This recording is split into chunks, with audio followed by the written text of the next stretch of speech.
Good day, everyone.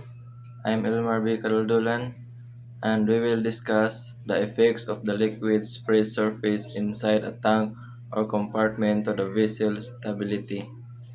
So now, the we will discuss the free surface effects occurs when liquid inside a tank is partially filled and is free to move as the ship tilts. This movement affects the ship's stability and can become dangerous. So, murag dangerous kuno siya. Ugma this movement affects ship stability. Kuan niyang pagka stable. Murag dangerous ugma kuan niyang pagka stable matandog. So when liquid moves inside the tank, it shapes the ship center of gravity.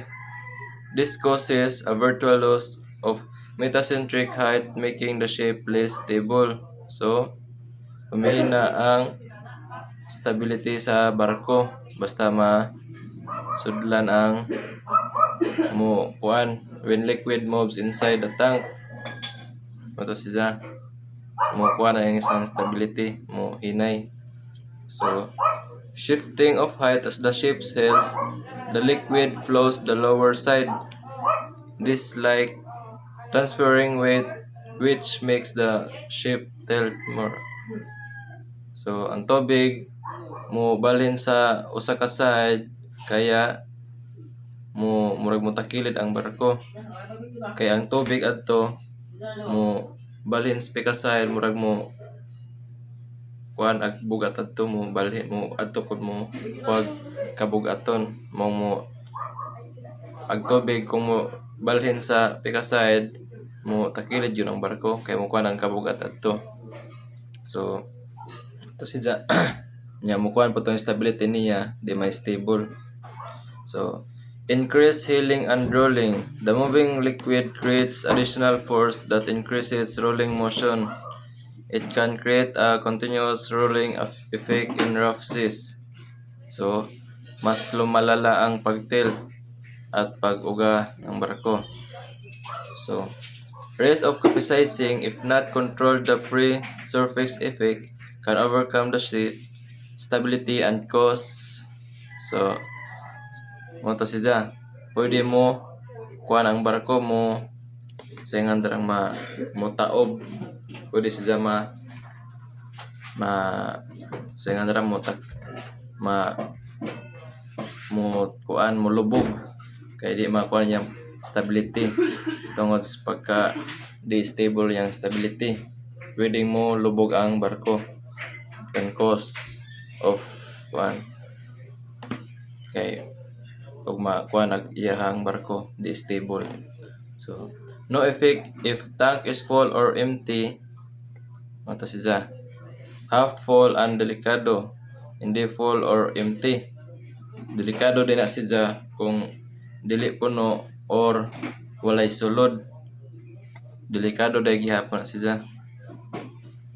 So free surface effect. This happens when liquid inside a tank is not full and moves when the ship tilts. So, sabot pa ato, gumagalaw ang likido sa tangke. Sa liquid sulod sa tangke kung muhil ang barko. So, this movement reduces the ship's stability. Mo to siya, mo less kuno, murag di agi ang pagka stability mo less mong pwede po itong mag-cause siya o pagka lubog sa barko. So, hina ang kakayahan ng barko na bumalik sa upright position.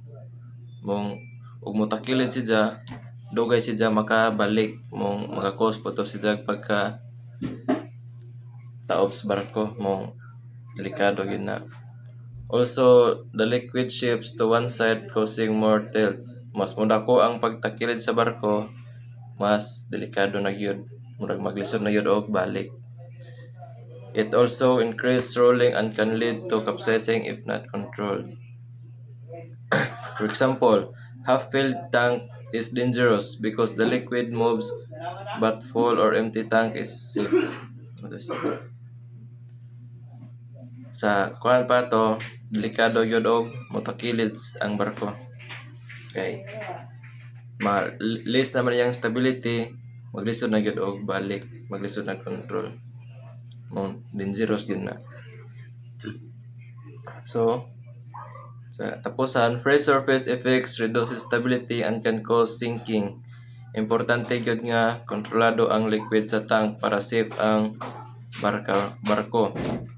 Dapat kontrolado gyud ang liquid sa tank para safe ang barko.